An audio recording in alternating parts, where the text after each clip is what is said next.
భర్త సెక్సువల్ వేధింపులకి తట్టుకోలేక విశాఖకు చెందిన నవ్వదు వసంత అనే అమ్మాయి అయితే చనిపోవడం జరిగింది. ఈ నేపథ్యంలో పూర్తిగా అసలు రాత్రి ఈ ఘటన జరిగేక ముందు ఏమైందో వాళ్ళ బావకైతే కాల్ చేయడం జరిగింది. ప్రస్తుతం వాళ్ళ బావ సంతోష్‌గా ఉన్నారు. సార్ చెప్పండి, చనిపోయే ముందు మీకేమైనా ఫోన్ చేసిందా వసంత? వసంత చేయలేదండి. నేనే కాల్ చేశాను.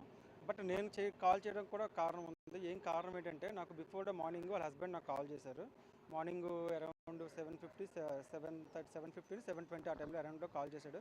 కాల్ చేసి అన్నయ్య అలా మీ మరదలు ఎలాగా నాతో కలవటం లేదు, మీరు ఒకసారి చెప్పండి, ఎందుకంటే మీ మాట అయితే వింటుంది అని చెప్పడం నాకు జరిగిందండి. సరే బ్రదర్, నేను మాట్లాడుతాను, చిన్నపిల్ల కదా, కొంచెం టేక్ ఈజీగా తీసుకోండి, నేను ఒకసారి మాట్లాడి కన్విన్స్ చేస్తానని చెప్పడం జరిగింది. చెప్పడం జరిగిన తర్వాత నిన్న నైట్ నేను ఆయన ఆఫీస్ నుంచి వచ్చాక 9:30 ఆ టైంలో తనకు కాల్ చేశాను. కాల్ చేసి ఏం చేస్తున్నామమ్మా ఏంటంటే, ఏం చేయలేదు బాబా, ఖాళీగా ఉన్నాను, బార్లీ తాగుతున్నాము అని చెప్పడం జరిగింది. నెక్స్ట్ ఏంటంటే మీ అత్తగారు అది మీ మామగారు ఎలా ఉన్నారమ్మంటే, అత్తగారేమో అలాగ క్యాంప్ వెళ్ళారు, కాశీ వెళ్ళారు, మామగారు మండపంలో ఉన్నారు, మేము ఇద్దరం ఉన్నాము అని చెప్పడం జరిగింది. సరే ఏంటమ్మా ఇలాగ మరి ఇలా ప్రాబ్లం వస్తుందంట కదా, మరి ఎందుకు నువ్వు అలాగా సెట్ చేసుకుంటున్నావు, మరి నీ లైఫ్ నువ్వు సెట్ చేసుకోవాలి కదా, రేపు పొద్దున్న ఏదైనా ప్రాబ్లం అవుతుంది కదా అంటే, అవన్నీ మీకు ఎవరు చెప్పారు ఏంటంటే, లేదు మాకు తెలిసింది నువ్వు ఇలా తను కాల్ చేయడం వల్ల నాకు ఇలా జరిగింది చెప్పారు అంటే, అవన్నీ మీకు ఏం తెలియదు, మీరు అలాగా మాట్లాడితే మీకు తెలియదు, ఊరుకోండి అని చెప్పేసి కాల్ కట్ చేయడం జరిగింది. కాల్ కట్ అయిన వితిన్ 5 minutes గ్యాప్లోనే నాకు ఈ పిక్ పెట్టడం జరిగిందండి. ఈ హిమాలయ కాన్ఫిడెంట్ అని చెప్పేసి ఈ పిక్ పెట్టడం జరిగింది. ఈ పిక్ పెట్టిన వితిన్ మళ్ళీ ఒక 2 minutesకి 3 minutesకి నాకు ఒక మెసేజ్ పెట్టిన తను ఏం మెసేజ్ పెట్టిందంటే, ఈ ఈ ట్యాబ్లెట్స్ వాడుతున్నాడు మీ తమ్ముడు, ఎందుకు వాడుతున్నాడు మీరు అడగండి, మీరు అడిగిన తర్వాత అప్పుడు నాతో మాట్లాడమని చెప్పేసి అన్నదండి. బట్ ఏంటంటే ఆ టైంలో నేను ఇంకా ఆ అబ్బాయిని అడగడం పద్ధతిగా బాగోదు కదా, 9:30, 9:50 ఆ టైంలో ఇంకెందుకులే అని చెప్తే నేను టేక్టీజ్గా తీసుకుని వదిలేశాను.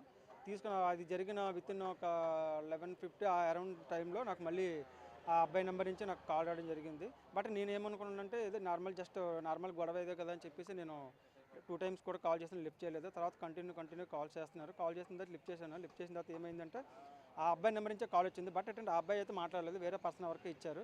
తను ఏం చెప్పారంటే, మీరు అర్జెంటుగా ఇమీడియట్లీగా బెహర్ హాస్పిటల్కి రావాలి, అమ్మాయికి మీ వసంతకి బాగోలేదు, ఎమర్జెన్సీ అర్జెంట్ అన్నారు. బట్ ఏంటంటే రీజన్ అడిగాను నేను, ఇప్పుడే మాట్లాడాను కదండి, మీరు ఇప్పుడు ఇంతలో ఏమైందంటే రీజన్ అయితే మాకు చెప్పలేదండి, మీరు ఇమీడియట్లీ రావాలి, బాగోలేదు ఇదే చెప్పారు తప్ప అసలు ఎలా జరిగిందనే సిచ్యువేషన్ కూడా మాకు చెప్పలేదండి. వెంటనే మేము ఏం చేస్తామంటే మా ఫ్యామిలీ మెంబర్స్ ఒక ఆటో మీద కొంతమంది మేము బయలుదేరడం జరిగింది. తీరా నియర్లీ ఎన్ఏడి క్రాస్ అయ్యాము.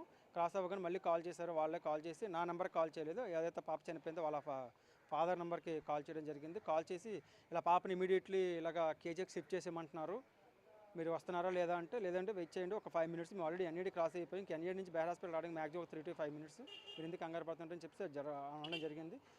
ఇమీడియట్లీ మేము హాస్పిటల్ రీచ్ అవ్వగానే అప్పటికే ఆల్రెడీ చాలా మెంబర్స్ ఉన్నారు, నెక్స్ట్ పోలీస్ డిపార్ట్మెంట్ అందరూ కూడా ఉన్నారు.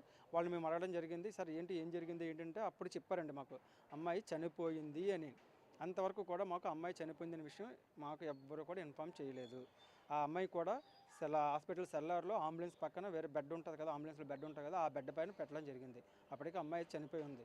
దట్టు నేను అక్కడ కూడా వాళ్ళని క్వశ్చన్ చేశాను, అమ్మాయి హాస్పిటల్కి వచ్చాక చనిపోయిందా, బిఫోర్గా చనిపోయిందా అంటే, లేదండి మా దగ్గరకు వచ్చేటికి అమ్మాయి ఆల్రెడీ డెడ్ బాడీ తీసుకొచ్చారు, చనిపోయి ఉంది తప్ప మా దగ్గర ఏం చనిపోలేదు, అమ్మాయి బిఫోర్ మీరు తీసుకురాకముందు చనిపోయిందని వాళ్ళు చెప్పడం జరిగింది.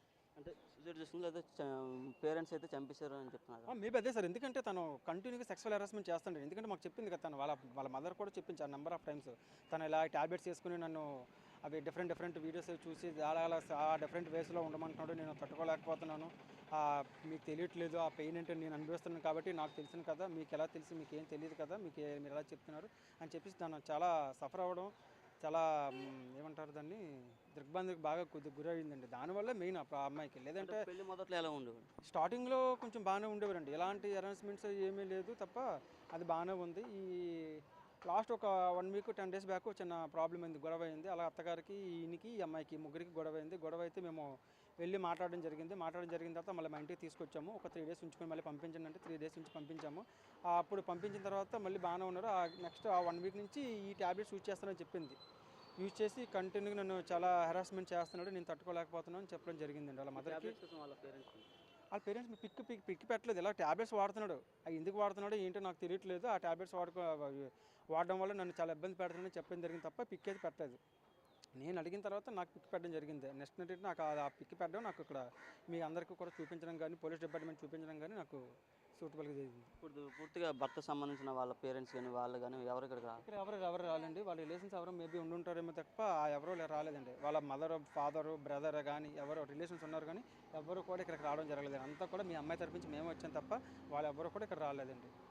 కనీసం వాళ్ళ మదర్ కూడా కానీ ఫాదర్ కానీ బ్లడ్ రిలేషన్స్ చాలామంది రిలేషన్స్ ఉన్నారు. ఎవరైనా ఏదో జరిగింది ఏదో చెయ్యాలి ఏదో అని చెప్పేసి కనీసం ఎవరు మాట్లాడడం కానీ మమ్మల్ని ఓదార్చడం కానీ ఏమీ జరగలేదండి.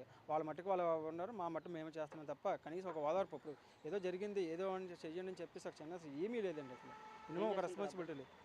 అబ్బాయి ఏం చేస్తారంటే నాయుడు తోట దగ్గర కృష్ణాద్రి కళ్యాణ మండపం లీజు తీసుకున్నాడండి. లీజు తీసుకుని ఈ అబ్బాయి రన్ చేస్తున్నాడండి. ఈ అమ్మాయి కూడా అందులోనే ఏమైనా ఈవెంట్స్ ఉంటే ఈ అమ్మాయి చూసుకునేది అంతా కూడా. వాళ్ళ బావ సంతోష్ అయితే చెప్తున్న పరిస్థితి పూర్తిగా అబ్బాయి శారీరకంగా అలాగే మానసికంగా హింసించేవాడు, అలాగే నిత్యం వీడియోలు చూస్తూ పూర్తిగా ట్యాబ్లెట్లు వాడుకుని నన్ను ఘోరంగా హింసించేవాడు అనేది చెప్తున్న పరిస్థితి. పూర్తిగా అయితే మాకు న్యాయం చేయాలని వాళ్ళ పేరెంట్స్ కానీ అలాగే బావగారు కానీ పూర్తిగా డిమాండ్ చేస్తున్నారు. Camera person Ajay Naidu, big TV 7.